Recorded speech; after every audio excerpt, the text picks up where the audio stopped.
ኢየሱስ ለ33 ዓመት በሥጋ በዚህ ራሱ በፈጠረው ምድር ላይ ኖሮ የአባቱን ፈቃድ ፈጽሟል። በማርቆስ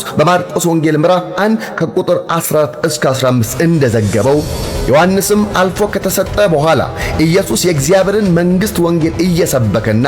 ዘመኑ ተፈጸመ፣ የእግዚአብሔርን መንግሥት ቀርባለች፣ ንስሐ ግቡ፣ በወንጌልም እመኑ እያለ ወደ ገሊላ እንደመጣ ጽፎልናል።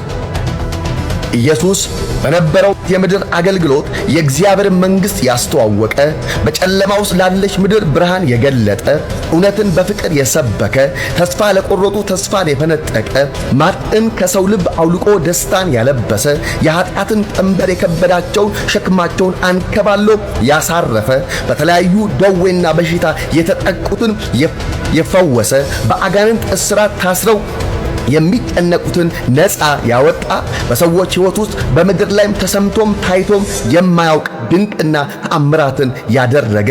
ውሃን ወደ ወይን ጠጅ የቀየረ፣ ወጀብ ነፋሳቱን በቃሉ ጸጥ ያደረገ፣ ብዙዎችን ባስፈራራ ወጀብ ላይ በእግሩ የተራመደ፣ ጥቂቱን እንጀራና ዓሣ አብዝቶ ብዙዎችን የመገበ፣ የ3 ቀኑን በመቃብር የተጣለን የሸተተን ሬሳ መልሶ ሕያው ያደረገ፣ መራመድ ተስኖት መሬት የወደቀውን እግር ሰጥቶ ያራመደ፣ ማየት የተሳነውን ዓይን ያበራ፣ ለምጻሙን ያነጻ፣ በኢሳይያስ ምዕራፍ 9 ቁጥር 6 ሕፃን ተወልዶልናልና